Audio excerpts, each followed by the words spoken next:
I got a strike while the iron is hot. One of one, don't follow flocks. Man, I got this on lock. Team Harvey, team hustle, team can't be stopped. Just cop 900 glory, yeah, fresh out the shop. Let's talk bowling. I'm an expert on the lane, yeah. Smooth approach, about to roll a perfect game, huh? And well connected with the sport's biggest names. We can't talk unless the X on the frame. I'm here asking the questions, clear the air and confusion. Fresh, red cut for the right vibe. I got the answers, you going live with Bowtie. What's up? What's up? What's up, man? I hope everyone is doing well. If you're out here in Southern California, man, I hope you guys are staying cool because we got this heat wave to come out of nowhere, back to school or kind of go back to school, whatever you want to call it. And man, we got this crazy weather about to hit us, man. But hope everyone is staying safe first and foremost, man, because right now we're going through some tough times. And man, it's been going on since March late. You know, I know for me working in the school district, March 13th was the last day. So, man, I hope, like I said, parents not driving each other. The parents aren't driving the kids crazy. The kids are driving the parents crazy. The spouse is driving the husband. It's just, trust me, I know it's going crazy. But man, I'm here to try to give you a little laughter and some great information from some great individuals, man. To get you, I appreciate you, Craig, man. I appreciate it, brother. Try to get you guys away from all the bull crap for a minute, man, to clear your head and just kind of hear somebody else's story. Because I always say, no matter what we go through, somebody's always going through something a little harsh, a little more harsh than what we are. You know what I'm saying? So we have to count our blessings and move on, man. But tonight, I got this, man. I done heard this guy's name I don't know how many times. Dude, I mean, he has some of the best bowlers saying he's probably one of the best, if not the best. So if you guys don't know him, it's time to get to know him. It's time to shoot y'all questions. Don't let this guy get off the hook easy. We putting him in the hot seat, man. Don't let him off easy. But I'm going to bring my boy to the screen, Mr. Ronnie Sparks Jr. What's up, brother? Hey, what's going on, man? What's going on? Hey, man, enjoying this Southern California weather where it was 95. Oh man, that's nice because we got some heat here. It's just back and forth though. We just starting to cool down during the nights, but we still got the heat during the days. We still got the 80s, 90s and stuff, so it's perfect. We still summer.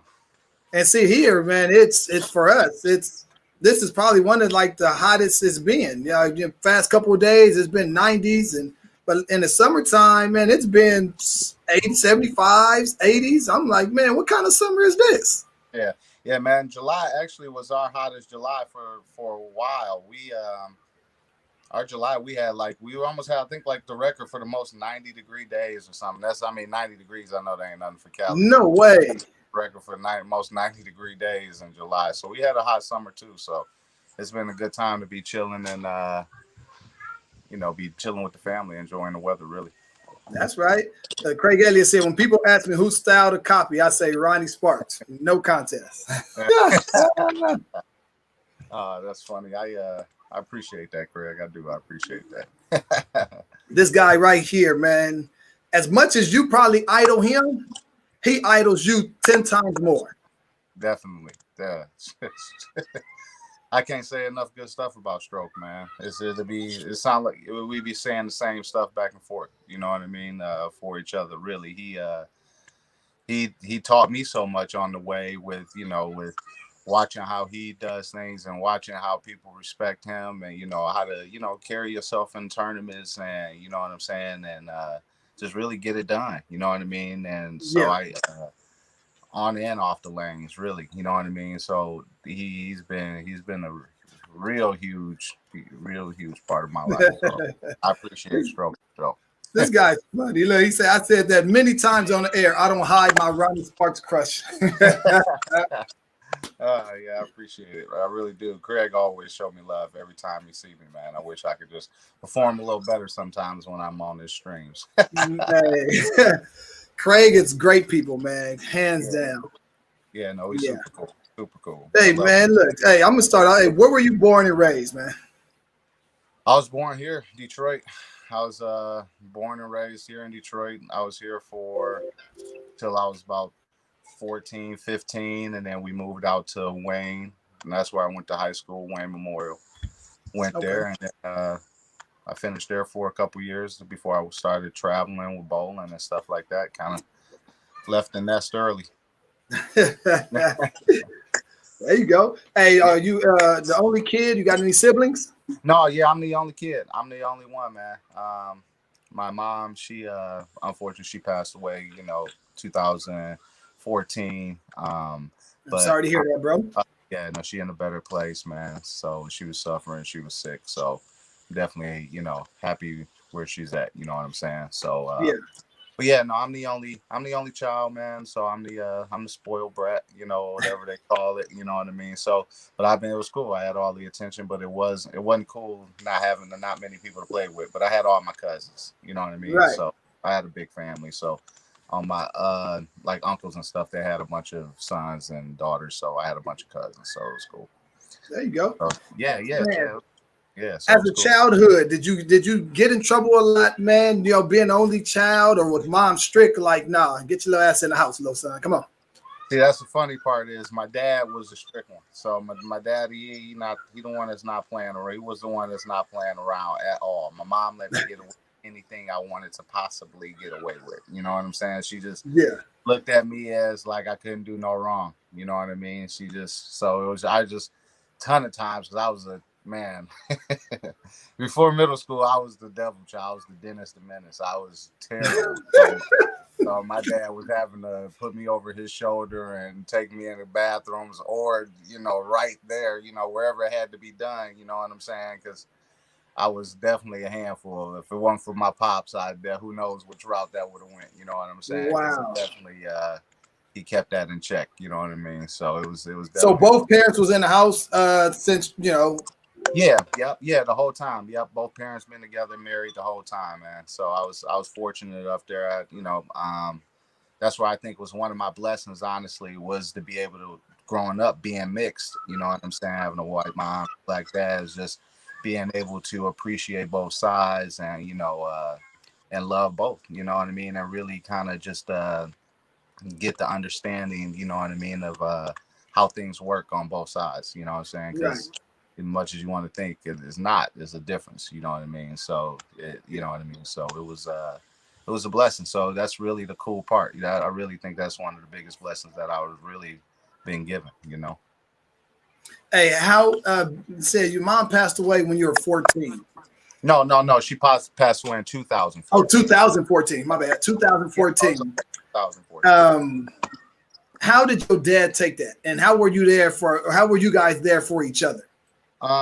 We were there because my dad always let us. We have family. Like I said, we were close to all our families, uncles, Yeah. aunts, and stuff. But my dad always let me know that with us three, we can take over anything. You know what I'm saying? So when we lost her, I just knew I could really count on him. You know what I'm saying? Because I just whenever shit hits the fan, that's the group, that's the base I came back to. So even though mom was gone, and even through that tough time, it was just using him for support, him using me for support, and Right. and using our faith, you know what I'm saying, and then of course the family, you know what I'm saying, just having the love from the rest of the family, and then just I was just blessed to be able to just let my guard down and accept the love, you know what I'm saying, to be Yeah. able to get through that time, and not just shut down, you know what I'm saying, because a lot of people feel like nothing can be better after such a big loss. You know what I'm saying?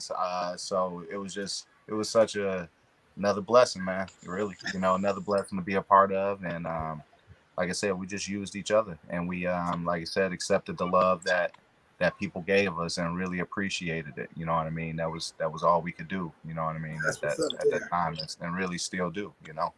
Yeah. Hey, Gerald Johnson, there. What's your most important victory so far, Sparky? Man, most important.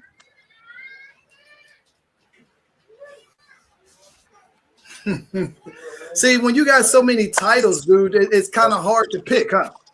Yeah, this the honestly, to be honest with you, it kind of it's that cliche answer, really. You know what I'm saying? And I know people gonna want to know the bowling answer, but my biggest victory as a father, you know, um, being here every day for them, There you go.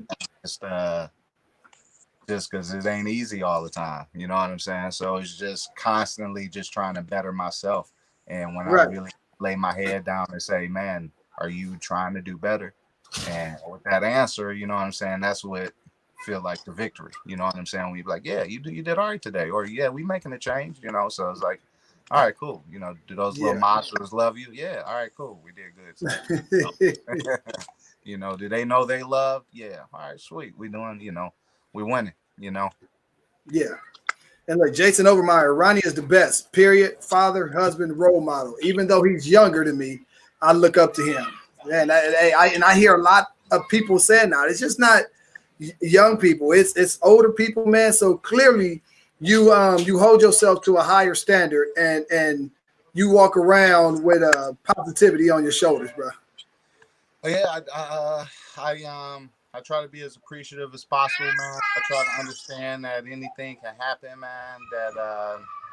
That life is 10% of what happens and 90% of how you react to it. I've been blessed to have some great role models growing up myself, to kind of just help focus me and help me deal with my emotions at a young age. So as I Right. got older, it became easier and easier and more normal to, you know what I'm saying, change the way I think, you know what I'm saying, on even when making mistakes, you know what I'm saying, with life, because it ain't walking a perfect path, but it's Right. just, trying your best to accept it and make some changes off of it, and then accept yourself no matter what level you're at, you know what I'm saying, because Absolutely. it's got so many things to appreciate, you know what I mean. So but I appreciate Jason saying that too, really, because he's doing so many good things too, man. I'm actually participating he has a clinic going that he's doing for the youth, that he's doing for bowling camp and golf camp, you know what I'm saying, Okay. for free for those guys.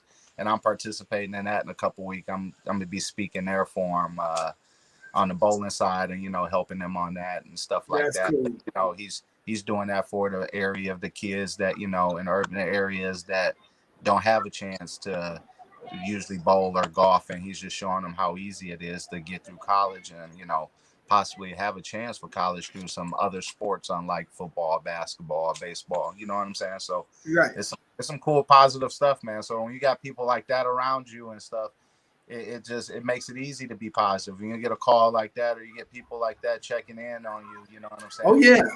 It makes it easy. It just motivates you to just keep it up, you know what I'm saying? Because you just can't let you. It's not only letting you down, you can't let them down, Yes, sir. So, Yes, sir.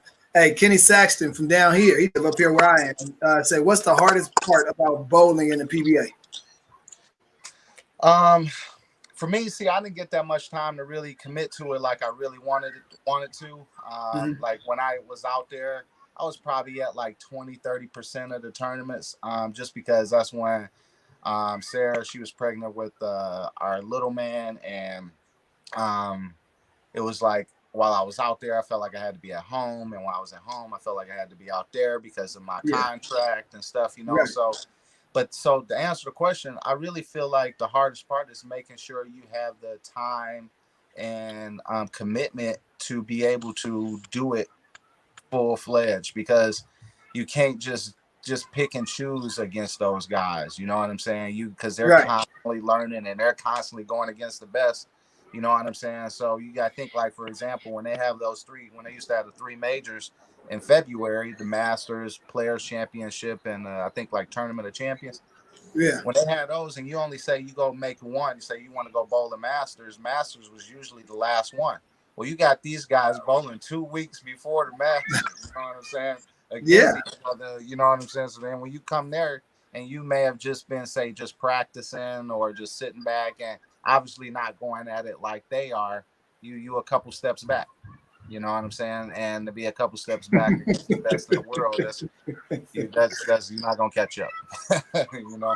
Wait, is this Uh, your Sarah? Look, is yeah. this your Sarah? Oh God. She does a good job, man. She just got home from work, so she a big trooper, man. So she holds it down here. She's she's the big mama. She's a nurse practitioner, so she just got off from probably doing some crazy stuff at work, and now she get to come home to these. Well, just tell her she's listening. We appreciate all her hard work. That's for much for Yeah, sure. definitely, we definitely do. I definitely appreciate. Hey, That. what are your goals and aspirations as far as bowling? My goal is definitely is to go back out on tour because now I had to take some time to get my family in the position that we all want to be in, not just position to settle for. You know what I'm saying? So, Right. so I wanted to make sure that we're together, we're good, our schedules are good here.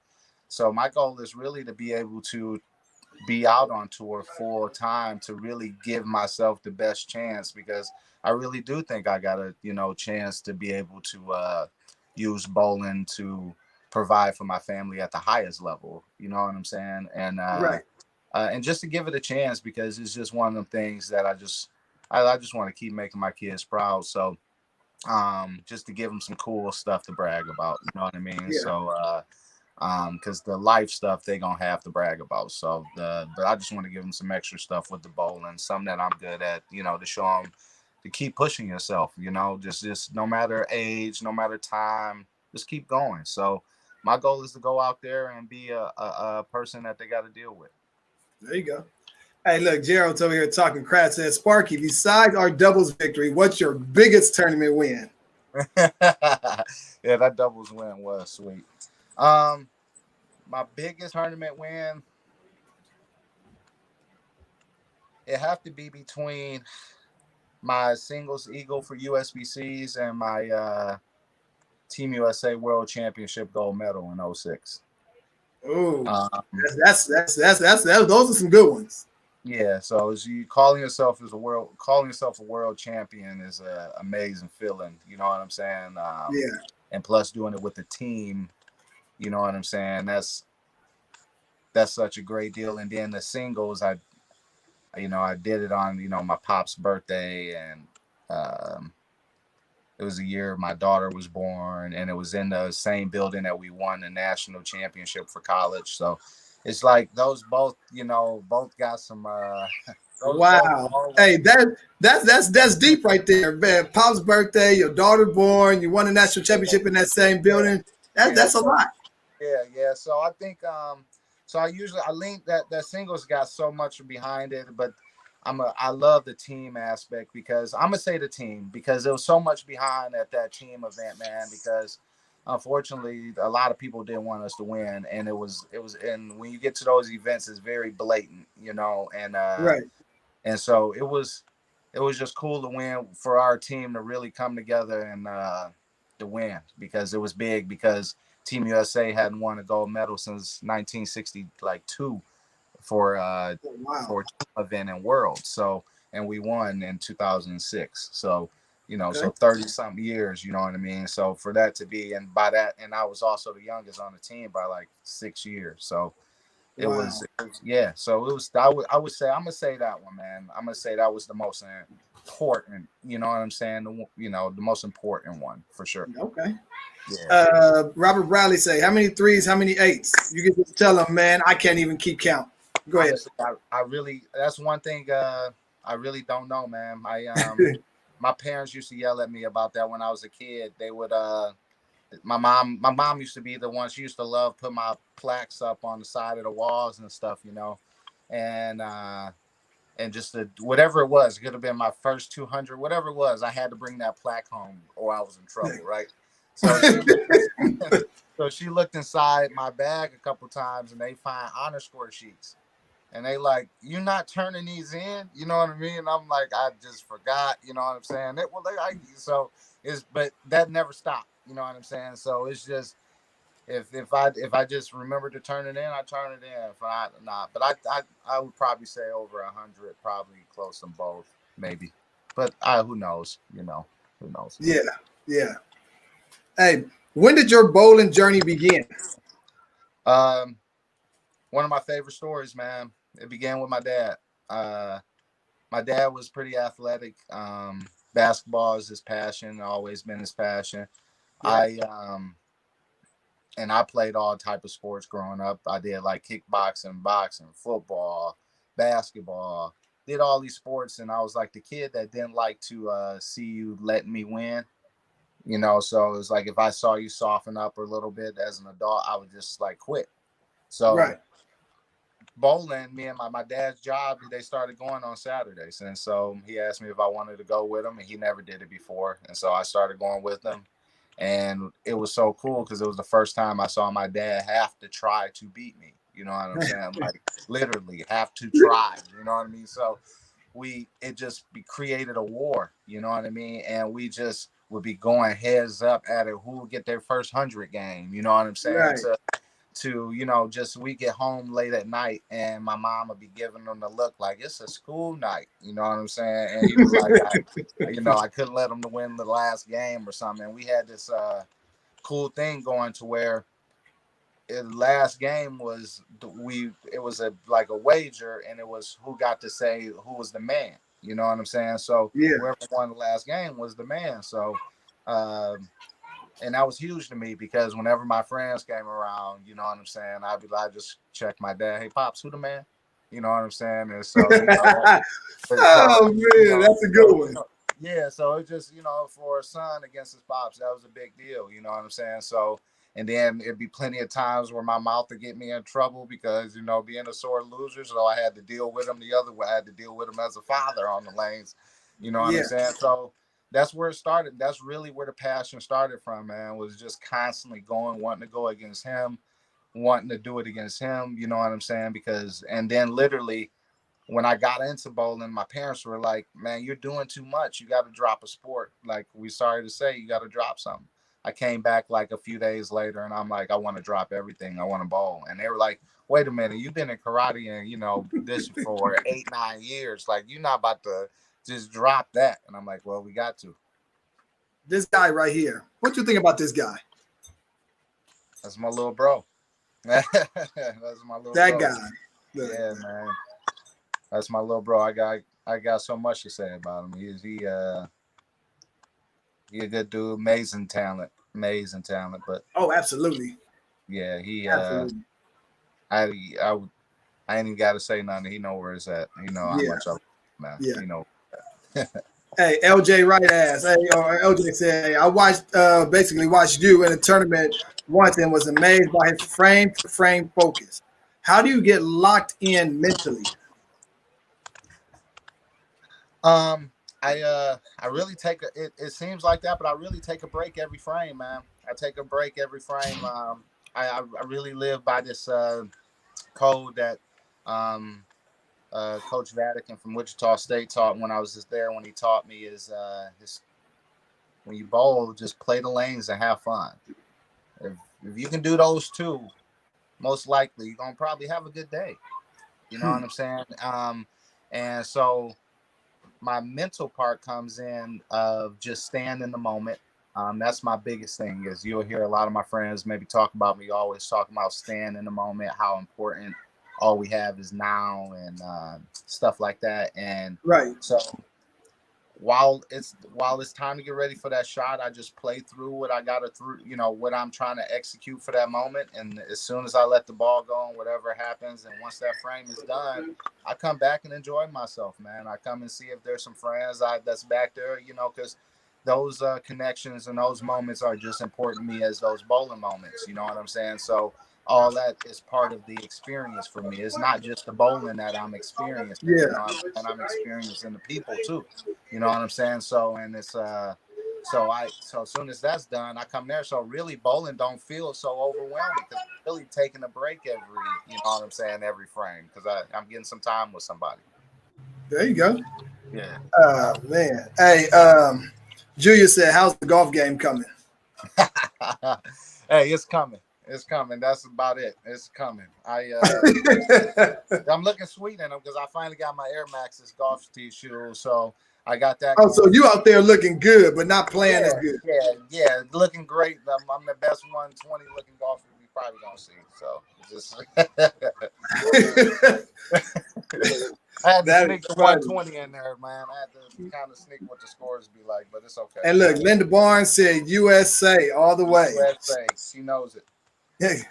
That's one of my favorite people too. I miss her.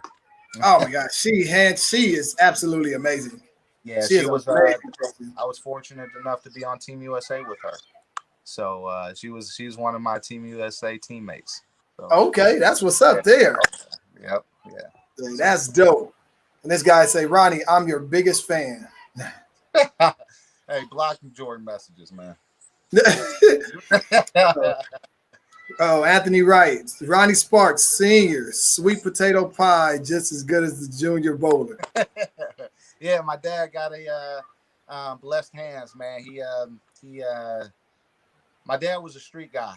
He was a real big street guy, and my mom was the cook. And when my mom got sick, my dad kind of started learning how to cook a little bit.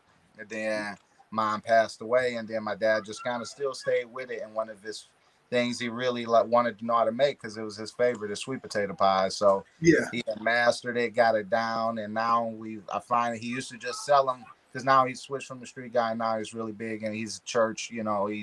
His faith is super strong, and he used to just sell the pies for his ties. You know what I'm saying? Okay. For extra money for the church. And I just kept saying that you got to get this going. You got to. I know you only want to do it for God. I get it, but you got to try to. Just it's nothing wrong with selling some of your stuff.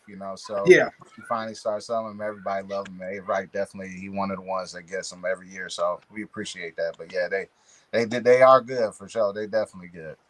Hey, look, Jeremy Dixon said, Ronnie, don't be sorry. Be better than that. Frank Snodgrass. Hello. Uh-oh. Oh man, that was too funny. You gotta that was a funny one. That's Steve Novak protecting his he was protecting his vehicle. We were at a bowling trip last weekend, and we saw a video of Steve Novak posted of somebody trying to break in his vehicle, and he just he quoting some of the stuff that Steve said in the video. It was a funny video, man. What? Wait, so Steve posted this? Yeah, Steve posted a video of like those how you got the house cameras and stuff, on the doorbell and stuff. Well, I guess somebody was messing with his car and they got it on the camera. Well, Steve goes out to check the dude, and so you got it all on his camera, and just the whole dialogue of why he checking him. And then it's like a teenager or somebody, and Steve go out there unarmed, you know what I'm saying, to go check a burglar. Oh my God. I mean, hey, when we finish with this, I have to go check this out. I have to check it out, man. The dialogue, and just to know Steve, and and to watch that is just funny. And you hear the guy going, sorry. He's like, no, don't be sorry. Be better than that. I'm gonna go check that one out for sure. That's cool. That's a funny one, bro. Yeah. Hey, Maurice Moore said, okay, how do you know to move 15 boards left? Because I see you do it a lot. Man, because when you throw it 15.5 miles per hour, you just know that you're probably gonna have to move left soon.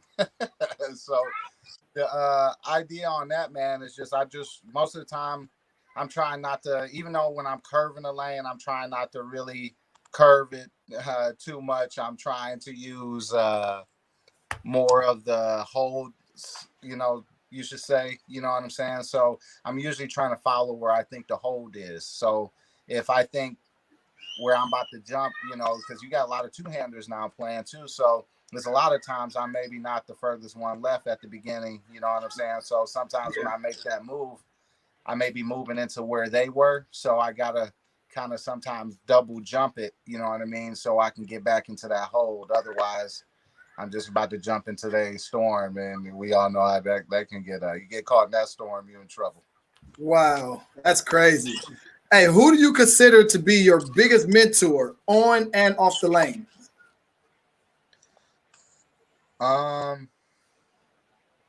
Man, biggest mentor on and off the lanes. Yeah, you can have one on the lanes, a mentor. You can have somebody else different off the lanes. Growing, I gotta mention. First growing up, I gotta mention the one guy. I gotta mention my buddy Dave Silverman. He was he was. I met him through bowling.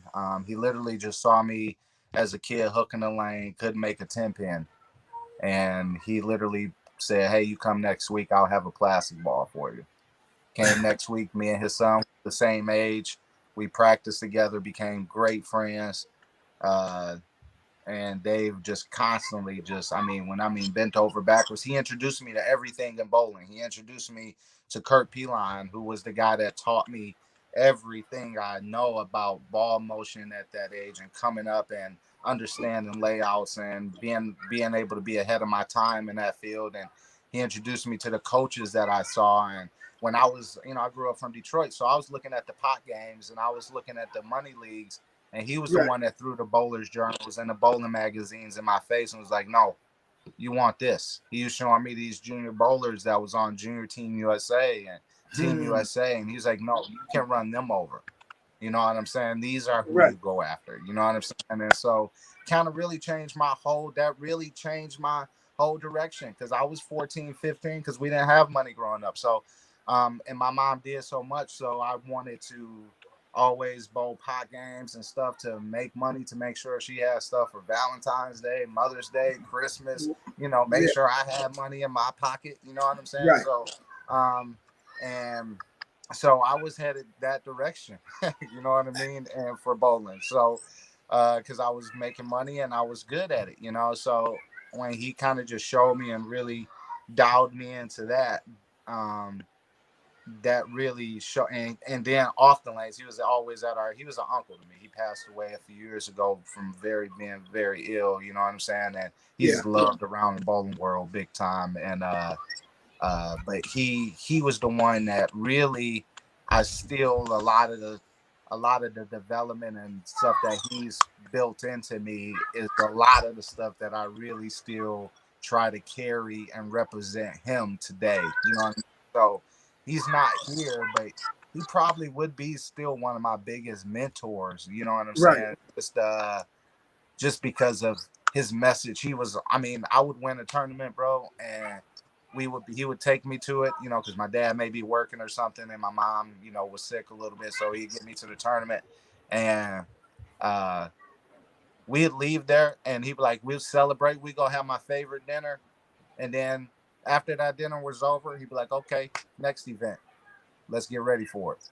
You know what I'm saying? And so he just taught me how to, no matter if it was good or bad, to let it go.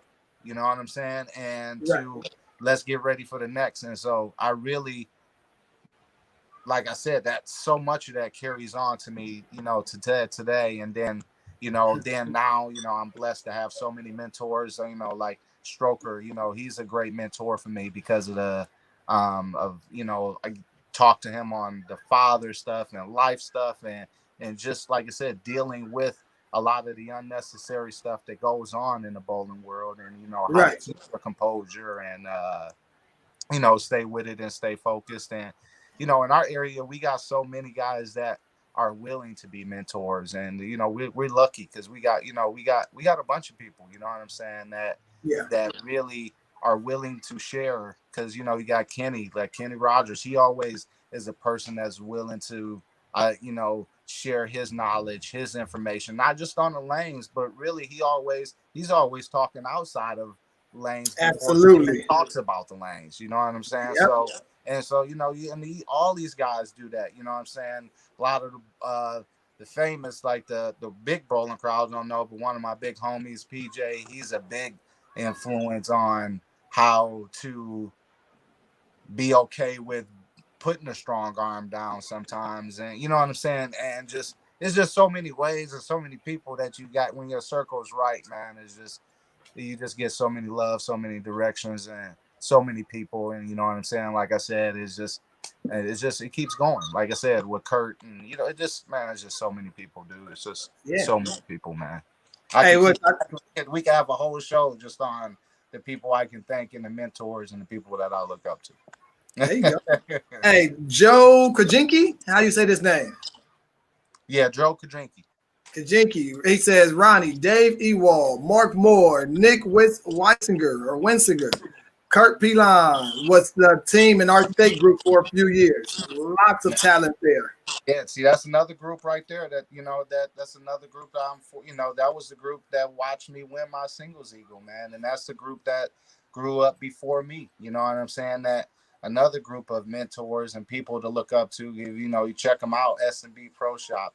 They have. Those are the Hall of Fame teams for the USBCs. Plenty of eagles. You know what I'm saying? That just showed me the ropes. You know what I'm saying? It said, all those guys you named, Dave Ewald and Mark Moore easily could have bowled for a living. You know what I'm saying? And went with the job route. You know what I'm saying? But easily could have did it. You know what I'm saying? So that's a good group of guys right there. Hey, Brian Gonzalez said, how was your experience at Wichita State, and what are your fondest memories from it?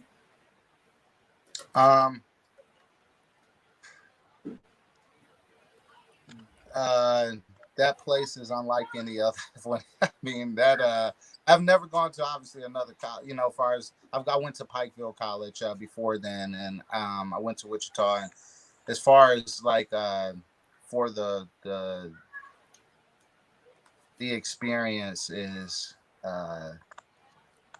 one of a kind, man. It's so genuine. It can't be duplicated. It can't be.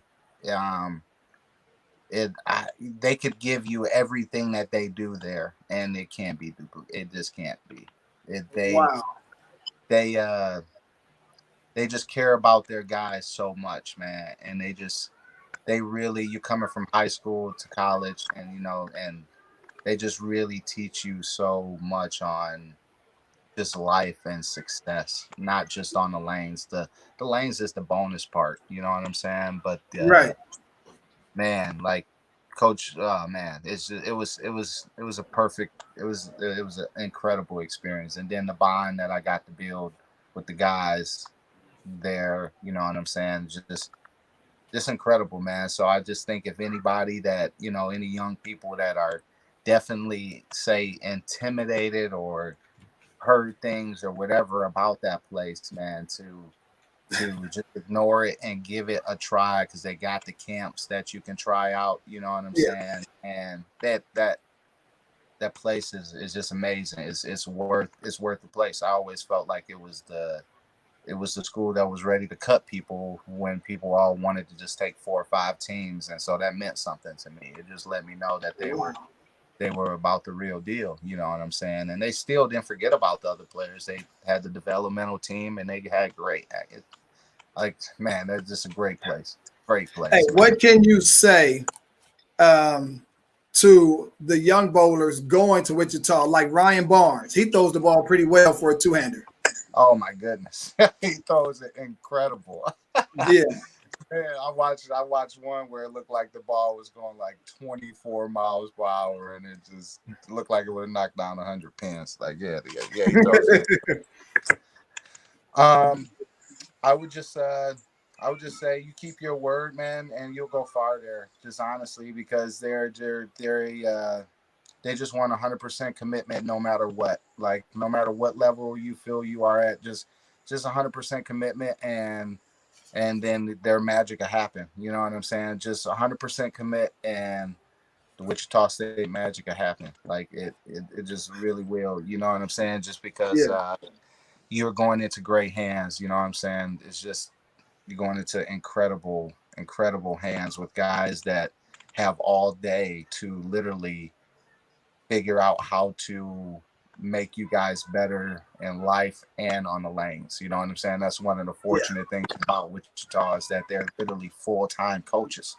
You know what I'm saying? So the idea is that's what they're doing. They're not teaching something else. They're not working somewhere else. They're there the whole time getting paid. That's what their job is. And so Right. and that's what their passion is. So you can't beat it. You know what I mean? So I guarantee they go by the same mentality of playing the lanes, having fun. They go by that same mentality of being coaches.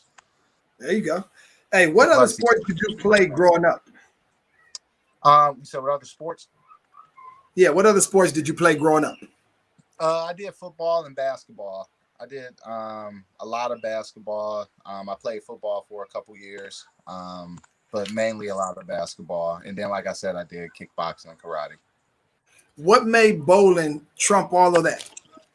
Like I said, the fact that I could do it with my father, the fact that, like you said, basketball, I knew how good he was and all that stuff. So, he's not about to be going full fledged on his son basketball court. You know what I'm saying? So I it's not. would. Yeah. Like I never won. You know what I'm saying? But I watched the difference of them playing. You know what I'm saying? So it was. So the fact that the bowling was the fact that it was just that we were equal. That trumped everything. Literally, I that's all I wanted to do, and that was the only reason why at the beginning why I wanted to do it was literally just because him and I were neck and neck. There you go. That's dope there, man. Hey, Uh, did you bowl like see me being here? I don't think we had high school bowling. Did you bowl in high school?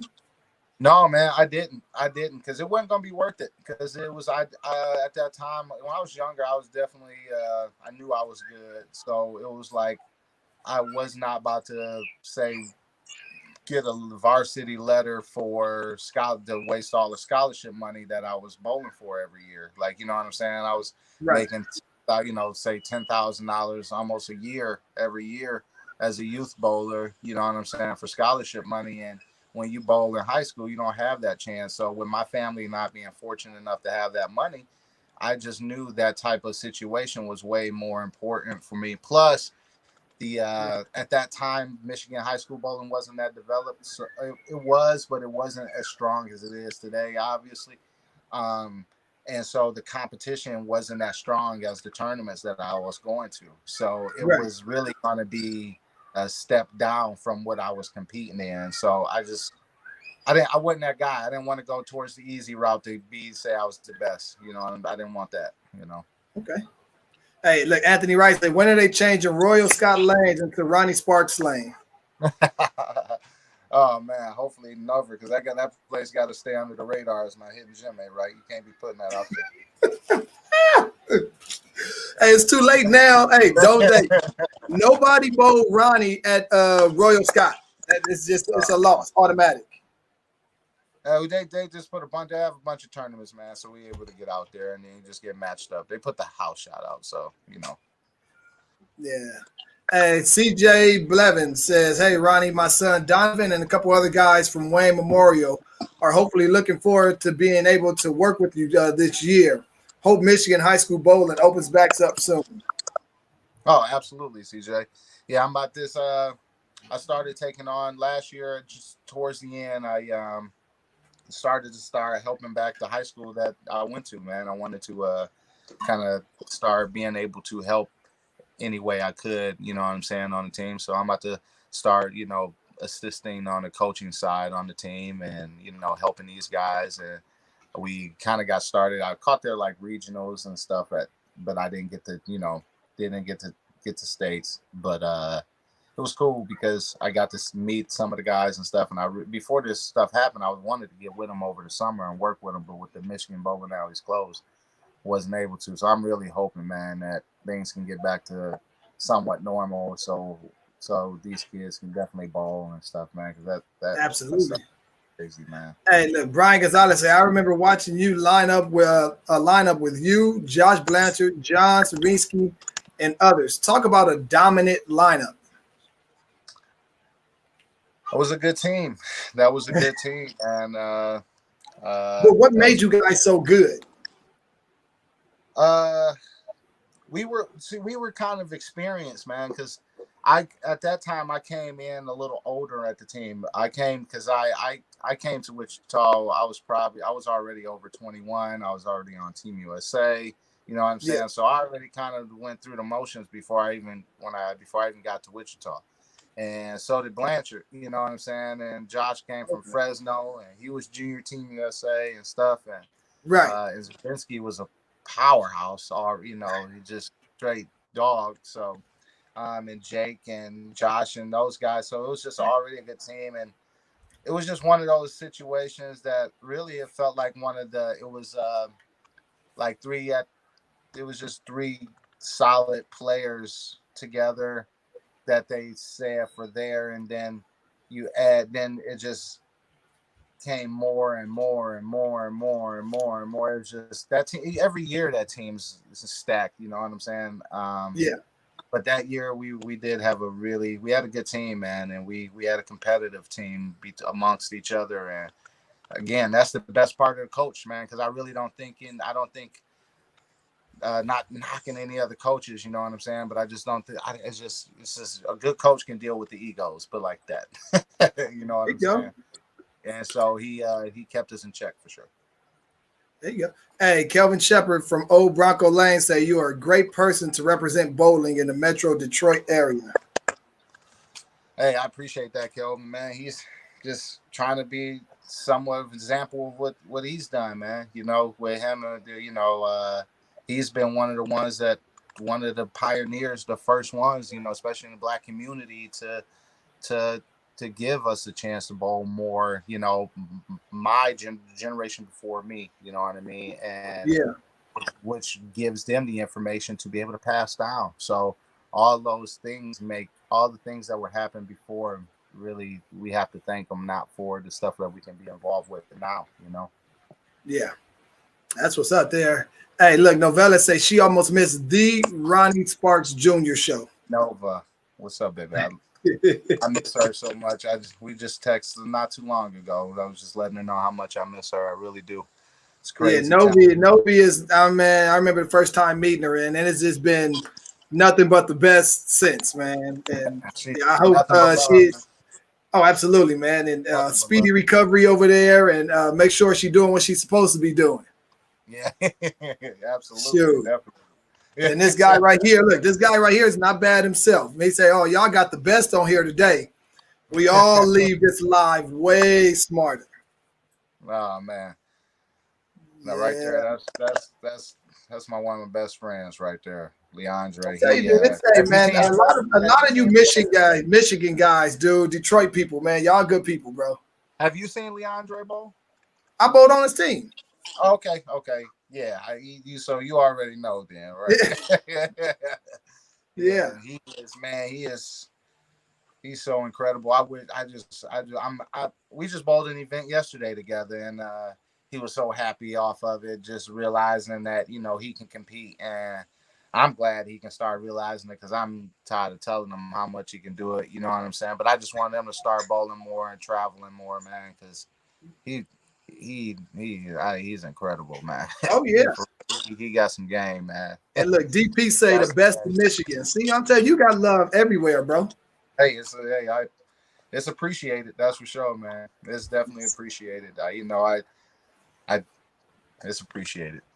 That's really all I can say. Hey, look, here you go. Hey, when all this is over, what legacy do you want people to remember?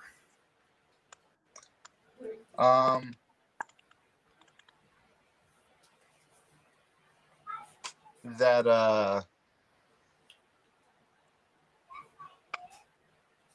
I want my legacy really to be that you can really enjoy something that you're good at.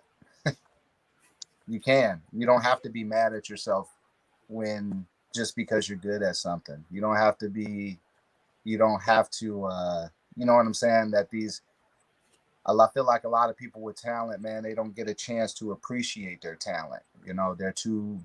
They're too busy holding themselves to different type of expectations, and it's like this expectation, and then after that one is this one, and after that one is this one, and then they never just take the time to just appreciate that they're accomplishing these things. You know what I'm saying? Yeah. So, and you do so much cool stuff, and if you don't take the time to appreciate it, you're not gonna really realize what you have, and you're never gonna be happy, and you just you know, you're never gonna feel fulfilled. You know what I'm saying? And Right. so that's really my legacy. So that's what I really try to carry is no matter if I'm having a good day or a bad day. That's what I said. I got two experiences going on when I'm in the bowling alley. I got the people and I got the lanes.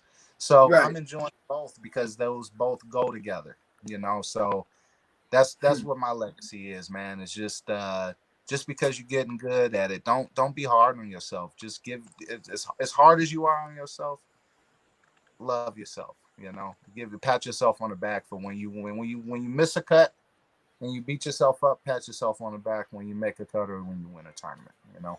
Hey, I got a question because I don't know if you've seen the show the other day. I had Jalen Mosley on, and remember he made the cut, for the Masters. I think he bowled, Yep.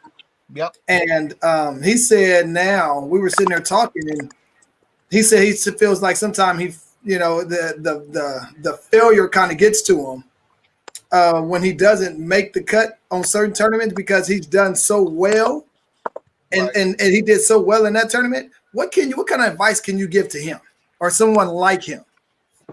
Um. Uh. Don't let it. Don't hold. Don't hold on to the past. Because the past when you is an expectation, whether it's good or bad, you're holding yourself to a limit. Like he wants to get back to where he was at the Masters, you know, say that performance, and it's like you're setting a limit doing that, right? Because now only thing you can picture is however far he got in the Masters.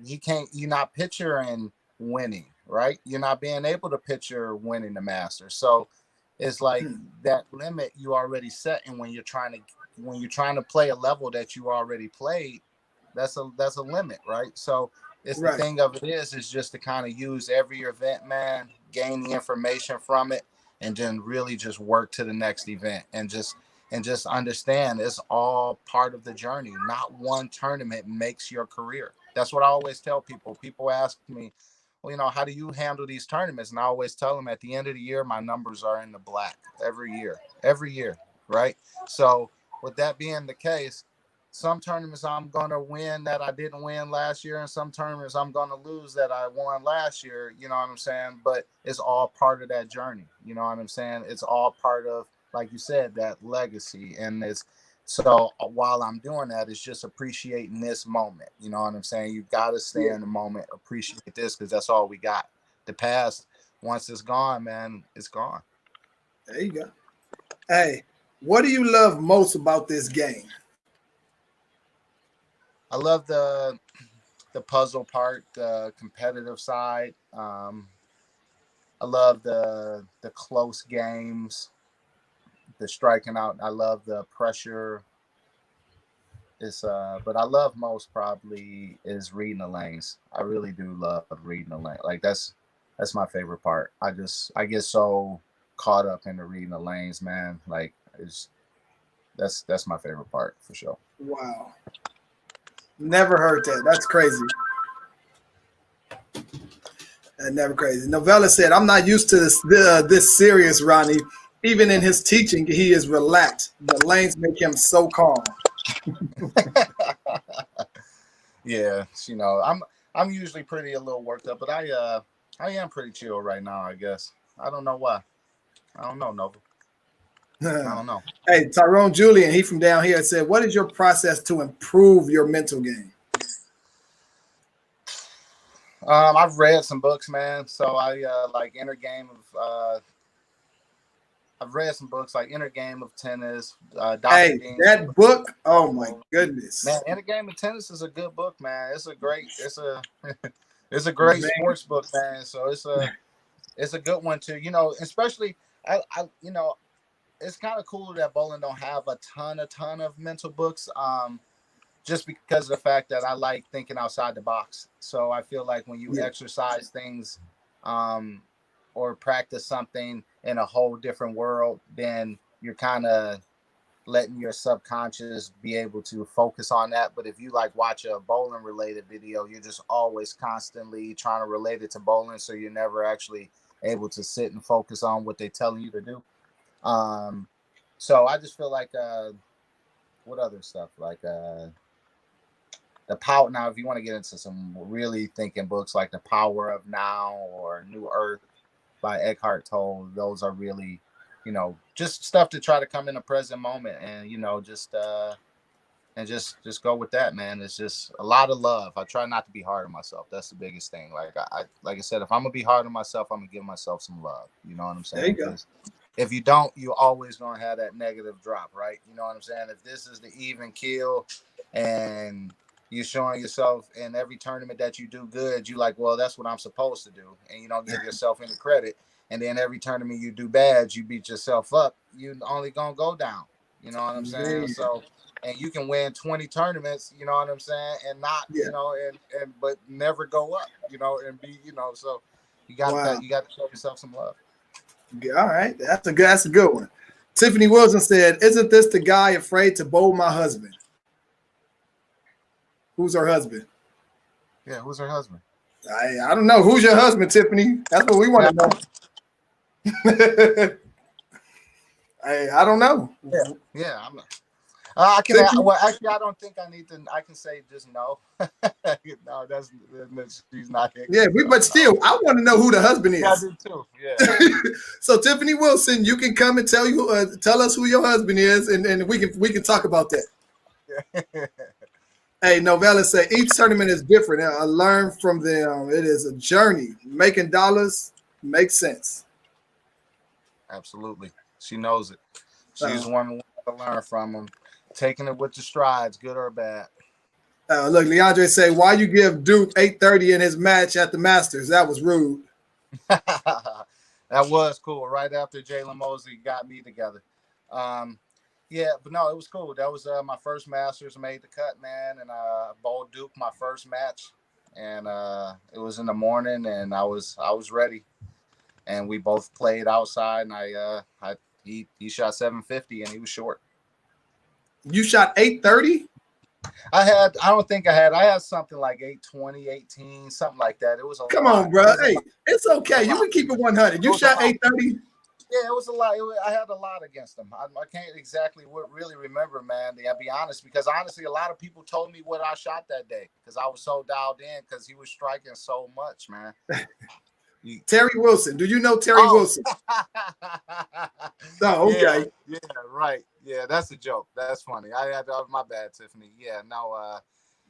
Yeah, I'm scared of the bowl. No, absolutely not. No, I'm waiting for whenever Terry's ready to make the worst mistake of his life. So. Uh-oh. That's all love, though. That's a good couple. That's all love. That's what's up there. Kelvin Shepard, I've been blessed to see some of the greatest bowlers in Michigan.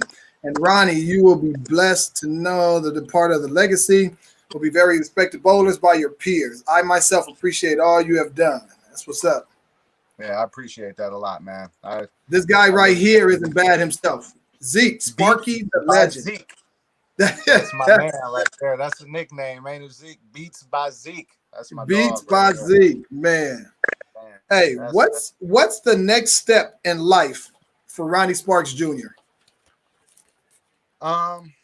I want to get more. Next step in life is like I said, because right now I will consider like this is the downtime of my bowling. Like even on bowling weekend and stuff like that. Like I said, I haven't got back out on tour yet, so not this season, but the next season when they're full and everything's back to normal, I want to be out there. So right now I'm actually trying to prepare myself body wise to get ready for that. So I'm about to start my workout. Well, I've started my workouts now. I'm just working out with Heather Dureco with her some of her programs and stuff, and linked up with her with the diet and stuff, and because I know she knows what's going on with the bowlers, and she's gonna be committed with it. So it's cool. So I'm looking forward to it. So going to drop some pounds, get strong, so I can make sure I'm not having to tell myself to stay down because I'm trying to keep this belly from falling over, and so when these young kids, they don't have to tell themselves to stay down, you know what I'm saying? Them legs naturally there, you know what I mean? So wait, how old are you? 32, 33, 33. Man, you still young. What are you talking about? What would you say the average age is on tour? Shit, I have no clue. It's young now, man. With those young guys, those two-handers, So I'm just saying that's all. It's just be ready. Just some of the things that I was able to take for granted strength Hey, look, wise. hold on. Not to cut you off, but you talking about Young. There go a Young Spark. That guy right there. Him. That's my baby too. That's my dog, Simon. Yeah, we got a lot of good times together. That's my homie right there. Yeah, Man, that guy he can strike a little bit on both sides. on both sides. On both Yeah, sides. he's On both sides. I he's a forgot where he cheater. even got that. I forgot where he got that backup ball idea from. I don't even know. Maybe Yeah, Jordan. he got it from that guy. Him and Jordan, they both got Yeah, it I know. bad. I know. Yeah, we all tight. So yeah, I Man, know. yeah, they got it bad. Hey, Yeah, Simon Jordan, can y'all help me out with my two hand game? My two hand game, I'm trying to throw it back up just a little bit. I'm look just a little bit, man. Hey, Ronnie, talk about your Port Huron four house yeah, doubles, double. 866. That's a fun tournament, man. That's my favorite tournament of the year. It's a cool tournament, man, where literally it's a St. Patty's Day weekend, around that time. And it's literally you bowl in 4 different houses. It's a doubles tournament. You bowl 3 games in each house, and then they make a cut. You bowl 3 games in first 2 houses, and then the next day the other 2. But it's really everybody's there to have a good time. So everybody starts, headed to the bar probably like 8, 9 in the morning. You know what I mean? Yeah, And it does not stop, and it's just a fun time. So that 860 was actually on the second set of, so it was a 4-game 4, 5, and 6. So that was we were about 6-7 hours into the day, you know what I'm saying? So it was a fun one, so I was able to had all my close friends there, man, and it was sweet. It was a nice big set, you know what I'm saying? I had 300 yeah, on the end for to win, to do good for the brackets and have a good weekend, and that pretty much all went towards the bar tab. So it was yeah. a good time. I bowled a tournament a couple like last weekend or week before last, and I started throwing a backup ball, and people looked at me. They were like, "You do backup?" I'm like, "Man, You got one too? You got a backup ball too, B? I do." Yeah, I haven't seen. Okay, that's cool, man. It's a Hey, thing to have now, it's man. not as pretty as Jordan's or Simo's though. Yeah, but it's cool. It's what you. I think any type of versatility now you need it. Like Lonnie right now, you see how he's really chasing his quest to bowl more left-handed events and stuff, and get his game strong and get his left-handed game strong. I always said that bowling just needs to really release it at. I understand with the handicaps and stuff like that, but at any scratch level event, you should be able to throw any hand you want it at any time, because that way you really, like in basketball, you can really market and show the versatility. Like, in basketball, they brag. How long do they been bragging about? Oh, he went to his left. He's going to his Yeah, left. You know what I'm saying? When he's right-handed. So you just kind of teaching the audience to appreciate versatility. You know what I'm saying? But when you're putting all these rules and stuff to where we can't do things like that, you can't, you kind of hide it, you know what I'm saying? And you don't let the mind even think like that. You know what I'm saying? You just keep it too boxed in and won't grow that way. yeah. I So know I you got think a place. Look, he talking about he got a place in Vegas to give lessons. I'll be in Vegas on Friday. I'm leaving Friday morning. So I'm a matter of fact, after this show, I'm gonna hit you, Simo. If you're there, I'm gonna come see you. Real talk. he definitely I got a call you. place. Go see him. Yeah.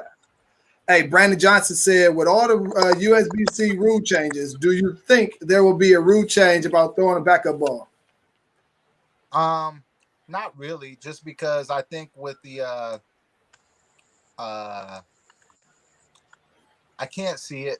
No, because I think the 2-handed rule is gone with the layouts and stuff is taking care of that part already, really, because you know what I'm saying. So I don't think it will. I think everything will be. I think with the backup ball and layouts like that, it'll be fine because the way holes will be gone. So going back and forth is not like you'll be throwing a ball with a way hole on the wrong, So all that stuff, I think that stuff will be eliminated. There you go. Hey, look, Anthony Wright said, I used to be so mad when Ronnie would show up to Vision Lane sweepers on Tuesday nights years ago until I learned from all of those losses he was handing out. Man, that place always has something going, man. That place is vision. Steve Klein over there, he had the awesome sweeper going at like 11 o'clock at night. He would guarantee $500. And he didn't care if he got 10 people, 15 people to show up. He would still Yeah. guarantee it. And at that time, I loved that bowling alley. I still do. Like, he have a team tournament before this stuff was going on. He has a great team tournament along with the Hamtramck Seagulls going on there. But where it just full house and just ran great with the bracket. So I just love that place. And I used to live next door to it during that sweeper time. And that was before the kids and before the ladies. So it was really, I was trying to eat as much as I can when it came to bowling. And so it was like, it was 500-0. A lot of the guys in the finals didn't like it because I was cool with second being 0. I never chopped it. Wow. Hey, Novella said, when you are in your wheelhouse, what is your A game? Area on the lane. We know you play the entire lane. She wanted to say, just answer the damn question. That's what she really wanted to say. Yeah, I know, right. I know. I know. My favorite part of the lane got to be in front of the ball return. Wow. I love playing in there. I really love getting inside there because I never move much once I get in there, and after that it's just all hand manipulation. So it's really keeps me dialed in when I'm in there. So I love playing in there. Especially how many hand positions do you have? I got probably, you want to say like 5, 10, you know what I'm saying? Like, it just really just tricks on hands. You can say like, which ones I like to use the most, probably like 4, you know what I'm saying? That I really, I got a twirl up the back and couple in betweens, you know what I mean? Because all this about when it comes to hand positions is not about having a bunch of hand positions. It's about having a couple that you're really good at, because you don't want to have a bunch of hand positions and be only mediocre at them, right? You know what I'm saying? Because then you can't repeat. You got all these hand positions and can't when it's time to play that part of the lane, can't repeat nothing. But then when we're practicing, when we practicing, you can show me you can do all these hand positions and you can do them, but you only can repeat them once. But then when you need to actually repeat them for a whole block or 2, 3, 4 games, those things, that's hard. You know what I'm saying? So I would say it's more important to make sure you dial in to about, if you can, 2, 3 hand positions and just stick with that. Okay. Hey, Kano Fast, you kind of missed it, but he said, speak on your college career and what happened at Wichita State. Well, I started at Pikeville. And I went there for a year. Decided not that I didn't want to be there, so I decided that I'd probably want to go to Wichita State. So I had the red shirt for a year. So then I was out for a few years, and then when I finally got back into it, I did some community college. And then I was only at Wichita State for like a year and a half for classes wise, because then I came home because my mom was sick. So once I came home and stuff, because my last semester I was literally flying back and forth to home, like home and class and stuff because of her health. But as far as the bowling and stuff goes, like I said, we talked about that. That was just an awesome experiences, and about as diversified as you can have for. It was a great college experience. You know what I'm saying? It was a good place to be. Look, Gerald Johnson said, when he's in front of the ball return, you ain't beating Ronnie. Like I said, man, that's my favorite part of the lane. And usually I have a good time in there because a lot of people not in there. So by that time, it's kind of a little trick to have. And see, I watched the match with you and Wally. Damn, what was that dude's name? Brian Wallachek. Wallachek, probably. And you were playing dang near on the right lane. You was in front of the ball return, and I was just like, "Look at this, man! He just makes it look effortlessly." Yeah, no, because my roll is so heavy, man. So, like I said, I try to find the hold. So the idea is when I get in there, really, when the ball touches the lane, it's really riding the oil of a lot of the time. So the ball is not working as hard as it look, as all that positioning and stuff is doing. You know, the ball really just kind of riding away, and it's not hooking a lot of the lane. You know what I'm Yeah. saying? So it's not like the Belmo over the ball return. Hey, as good as you are, what ball contracts have you had, or are you with? I've only signed ever with. I've only ever had one contract, and that was with Brunswick. I signed right before when I was ready to go out on tour, because that's kind of the only time I feel like it's really worth kind of signing with the company, um, far as how they want to be. I mean, I know they want to be represented at all levels, but far as how I think I can represent them best, so I usually just kind of go for it on tour. Yeah. So I kind of just, because before that I was with Team USA and college stuff and all connections. I kind of been blessed to have some connections with the bowling ball companies. So, you know what I mean? They kind of look out for me, and stuff like that. But I was on Brunswick. That's the only company I was on. I was on it for about 3-4 years. And then about 2 years, about 2-3 years. Because when I decided I wasn't about to do the tour no more, because I had a paid contract. So the Yeah. thing is, when I realized that I didn't want to do it anymore, I told them, and they still actually offered me the contract, even if I didn't, bowl as much. And I just said that I really wanted another person to have an opportunity. You know what I'm saying? Because they gifted me with a really cool opportunity, and knowing that I wasn't about to be able to fulfill that opportunity, like somebody can. You know what I'm saying? They should pass it on down. Hey, see, and see, it's hard to come across men like you, or just a human being like you, because a lot of people just would have held on to that. And Oh yeah, yeah. for you to come and actually say, "I want to give somebody else an opportunity," dude, that doesn't happen often. Yeah, yeah. No, it was, it was, it's the only right thing to feel like you can only do. You know what I'm saying? Because that's, like I said, that's how I've been gifted my whole life, man. Like literally from bowling balls to opportunities with lessons and different stuff. You know what I'm saying? So it's just, I haven't been charged for everything that I've gotten in life. You know what I'm saying? So it's Yeah. just the opportunities that you can just do the right thing. You got to do it.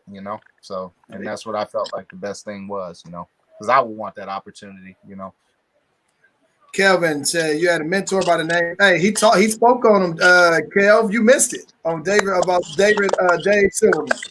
Oh yeah, yeah, Yeah, yeah, Kelvin. he See, spoke on that. You missed that. yeah. See, that's yeah.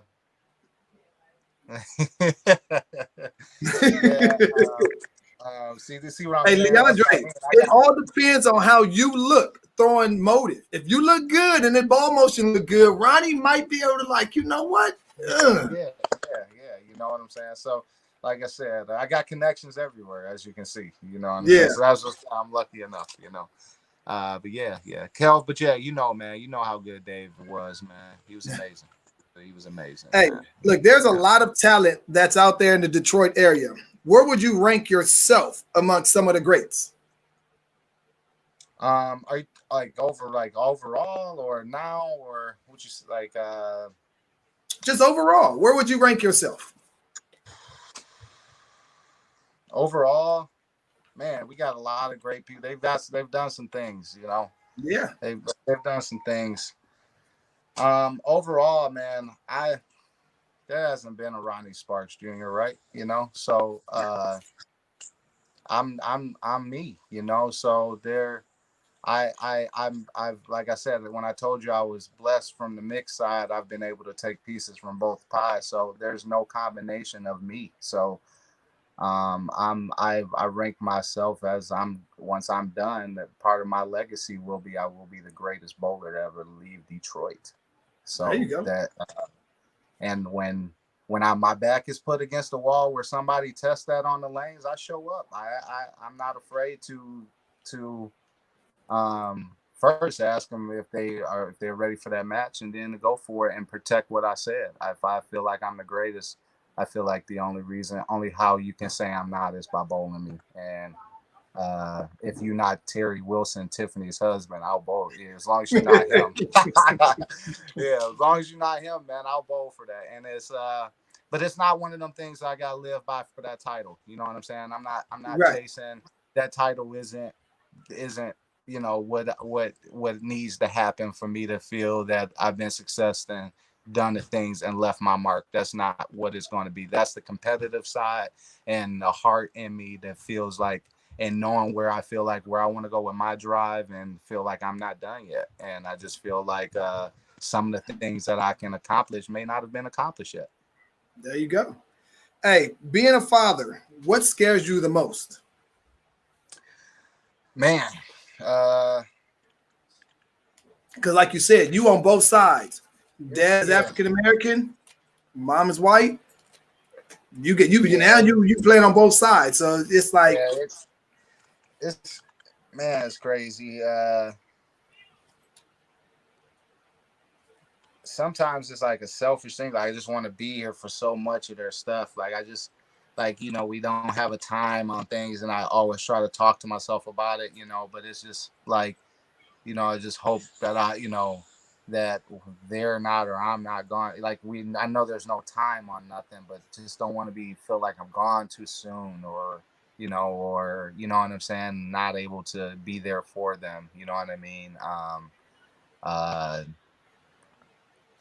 that and that it feels like a selfish thing sometimes, because they're going to have their life and be who they are, but the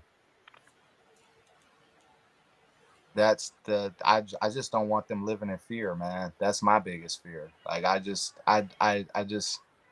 want them living in fear. I want them to be ready for life with whatever possible thing that is to be ready for. Like this, the coronavirus stuff, and when we had to shut stuff down and stuff like yeah, that, and it was hard because Sarah, she's really close, super close with her mom, and uh, like we were thinking of even like, hey, like, do you want to just let her see, let them see him, and then we just decided like, no, we gotta keep our foot down here. Like right now, we got to social distance because we got to teach our kids that this is what we can do. You know what I'm saying? Like this, yeah. like you can make it through anything. You just don't shortcut it. Like and that you can get through it. So that's it, man. I just don't want them to live in fear, because I can't control what's around them at all. So that is gonna be that. So I just, as long as they can just live to the fullest. See that person right there, Miss Mason. She made this Oh, cup. I oh man, appreciate I her. love it. Yeah, I love that cup. That is I a sweet appreciate cup. that. I told you, anytime I'm live, this cup is always somewhere close. Oh yeah, that's the sweet one. It's a lot better than this cup. Hey, it's all good. I have to hit up and talk to her and get me one. Hey, but hey, she got some great work, bro. Yeah, she got some great See, I work, bro. definitely see. Hey, Floyd Bush Jr. asked, who was your toughest opponent growing up throughout college and the pros? Um, cool. Growing up, we had it was cool because back and forth in my MJMAs, I had like Dan McClellan. He was like, we're around the same age, so we got to bowl against each other a lot. A lot as youth bowlers. That's definitely who I probably saw a lot of as competition wise, because we were both feeling like we were the best, and we really went all in every single time we bowled. So that was my coolest and toughest competition. But we good friends now, and so that's it's sweet. It's cool. There you go. Yeah, yeah. Oh, look, this guy here, Greg Thompson Jr. said, Ronnie taught me how to play in front of the ball return 15 years ago at Pikeville College. Had some fun matches. Man, that's for sure. 4. Yeah. No. Yeah. Yeah. No. Yeah. G, man, that's my dog. We definitely that's a cool dude to have around. That's one genuine good dude right there, man. He's Oh, yeah, one genuine. G is good people. Really No, good people. he was one of the cool ones that I honestly first learned how to pop ball against somebody without like really going after their neck, like a gentleman's match. You know what I'm saying? Because that's what he was talking about. We used to ball and we'd be pot games, and it'd be him and I. It'd be late, But what we would do is, but it was the first time pretty much meaning like bowling my friend, you know what I'm saying? Like, and being like, okay, I'll pay you. Because before then, I was kind Yeah. of bowling older people that I was like, oh, y'all don't think I'm good. I'm about to come show you. So that I was proving my point, you know? So my mindset for pop bowling, that's why even Yeah. for a while, I told my friends, like, I don't pop bowl my friends because my mind just totally switches, you know what I mean? Right. So but him, he kind of helped me with that, really, you know what I'm saying? He just we both have fun and just really just had something on the line while working with each other. That's what it ended up being, you know. That's what's up. Yeah, That's what's so it up. was cool. Yeah, that's my homie right there.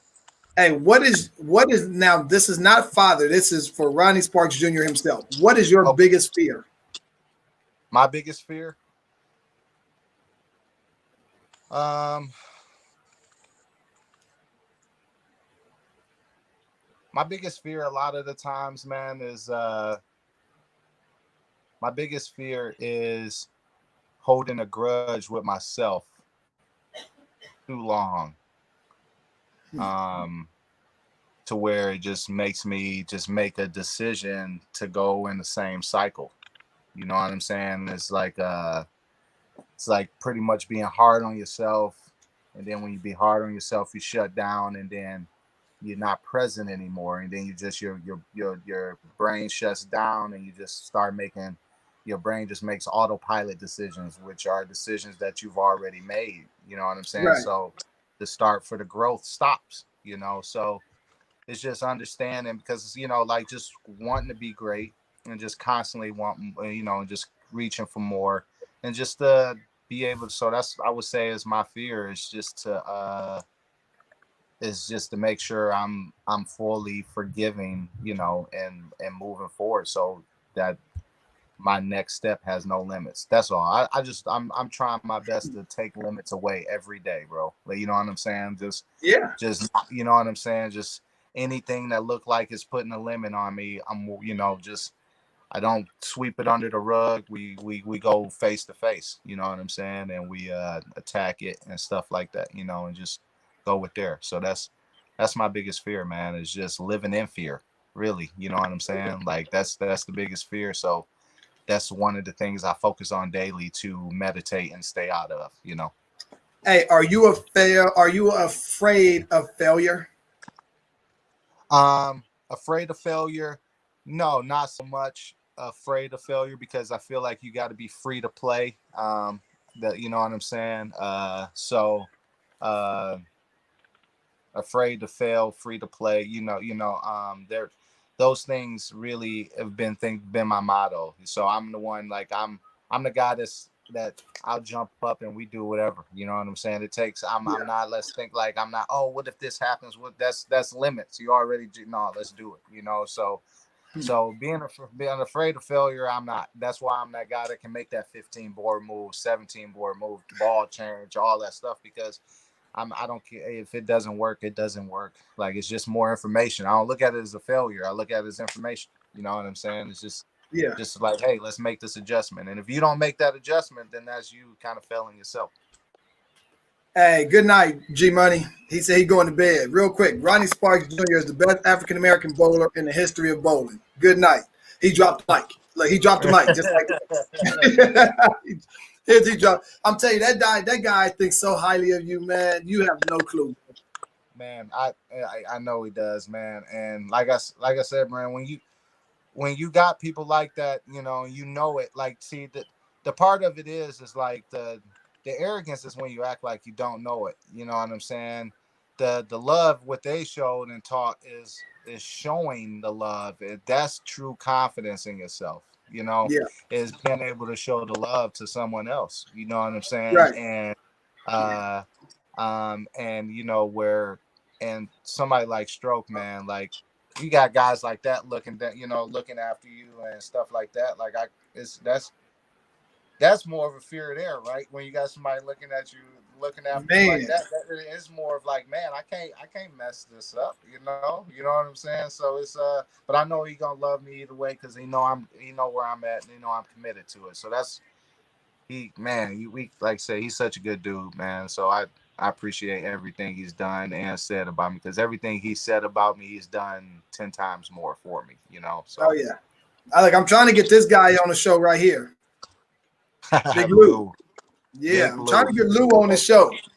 man. This is that's our homie for our area, man. Lou is he's been such a great great ambassador, friend, everything, role model, everything that we could ask for such a heavy area of bowling, man. And he's another great person that I can thank for sure, that really helped me, especially growing up. And he was a good friend of Dave's, that really helped me, and really any way he could help me and my family out. Because like I said, we weren't, we weren't as fortunate. So anyway, he could help me out without giving us money. If he could do, whether it was give us a bunch of passes for his restaurant, for You're when we right. threw fundraisers for me to go to Junior Gold, he donate all that, you know what I'm saying? Yeah. So it's just whatever he had to do, you know what I'm saying? He did a lot. So that's a good guy. So hopefully you can get him on your show, because he's I gonna be a told you, good man. time. Hey, Lou, stop He's gonna be a dodging me, good Lou. time. So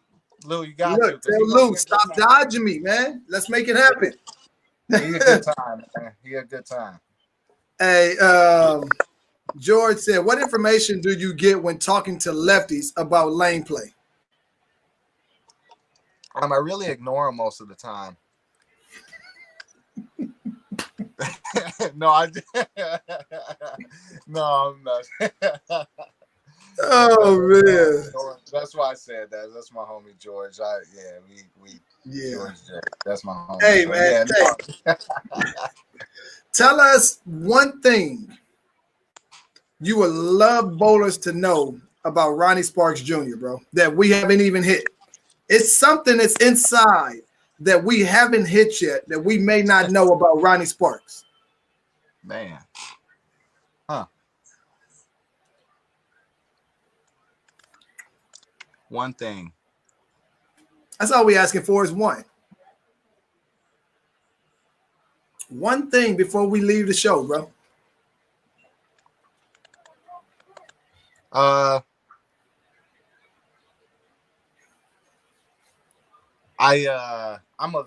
don't know. I guess I don't know if I think people would know that, but I really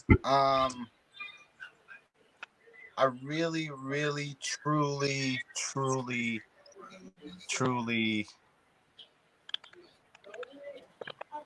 love my people.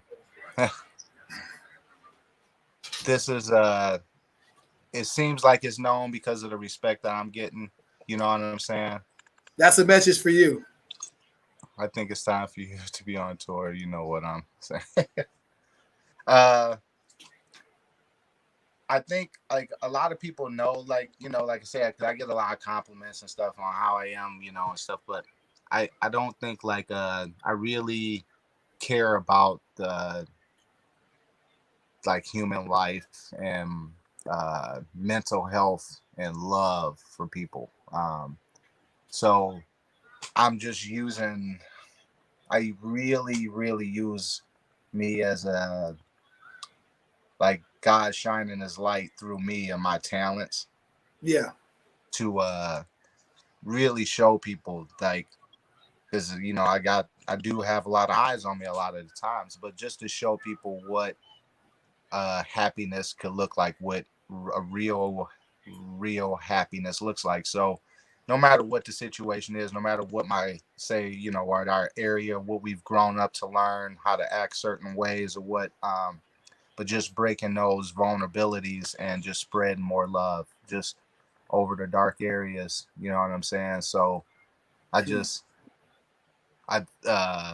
so it's just when I'm like, say, shut down or to myself, because I have those times where, I'm really in those modes, but it's just really regrouping and just trying to fill my tank up to really, how can I serve more? Because that's all I'm trying to always do is just serve. You know what I'm saying? And it's I think that's one of the greatest. Hey, man, I'm telling you, you got love from all over the place, Mr. One of the Andrew. greatest gifts to give, man.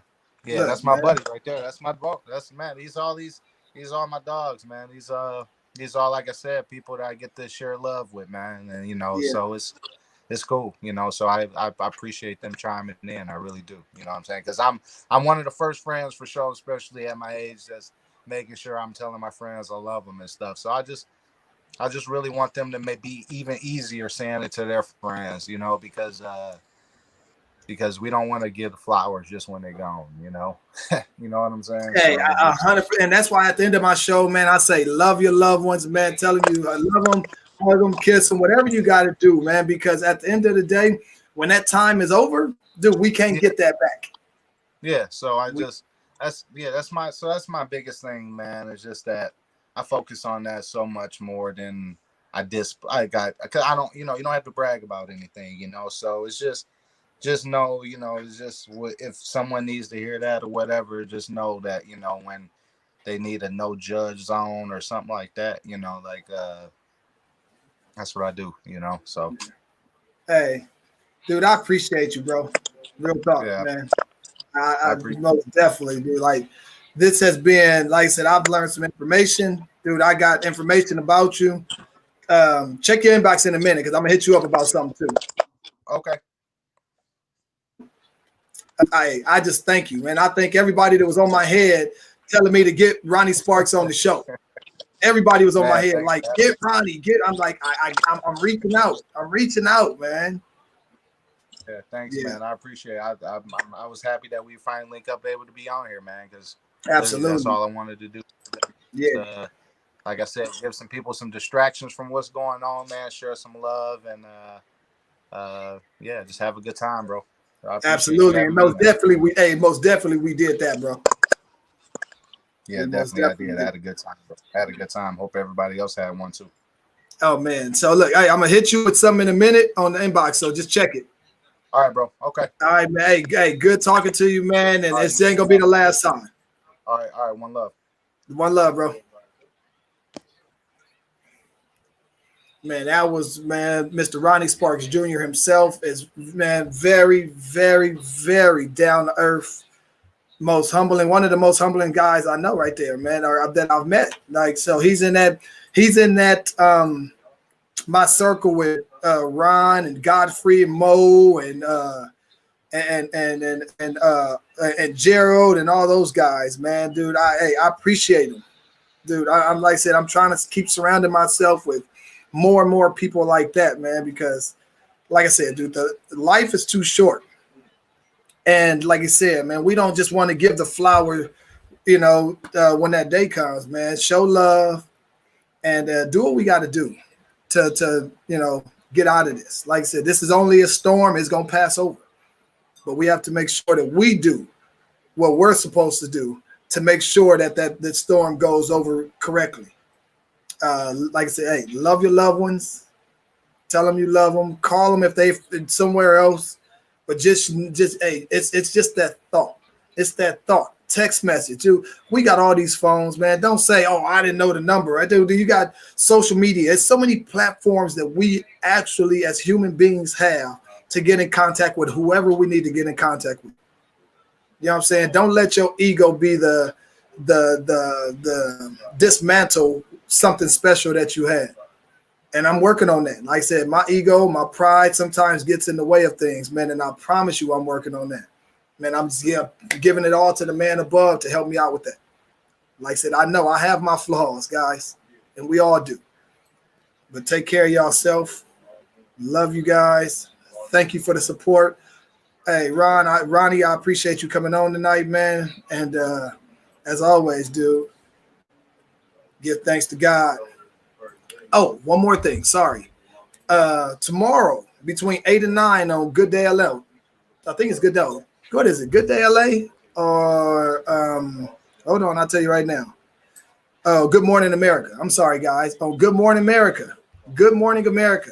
My girl Gigi Mason will be on there with Robin Roberts between 8 and 9. So make sure you guys, make sure you guys tune in. Go support. Go support Gigi. She got game. You know what I'm saying? It's all out there for you. But like I said, love you guys, man. Mike King, appreciate you always coming through. And dude, always thank the man above for the blessings we have today. Because hey, at any given moment, it'll be going like this. Something may happen. So love you guys, man. And I'm out of here, man. Bowtie out. Peace. Y'all already know what it is, though. We got to see. You got to play the outro. Uh-oh. Is it playing? Hold on, guys.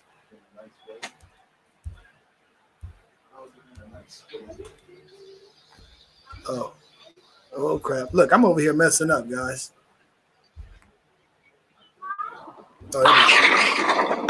I got a strike while the iron is hot. One of one, don't follow flocks. Man, I got this on lock. Team Harvey, team hustle, team can't be stopped. Just cop 900 glowy. Yeah, I'm fresh out the shop. Let's talk bowling. I'm an expert on the lanes. Yeah, smooth approach, about to roll a perfect game. And well connected with the sport's biggest names. We can't talk unless an X on the frame. I'm here asking the questions, clear the air and confusion. Fresh, humble, and arrogant with the logo infusion. Red cup for the right vibe. I got the answers. You going live with Bowtie. That's right. Hey, that's the end of my show, man. I hope everybody had a great time tonight listening to Ronnie with all the information he gave. He opened up to the world. He opened up to us. Appreciate you, bro. Hey, Bowtie out of here. Peace. Love you guys.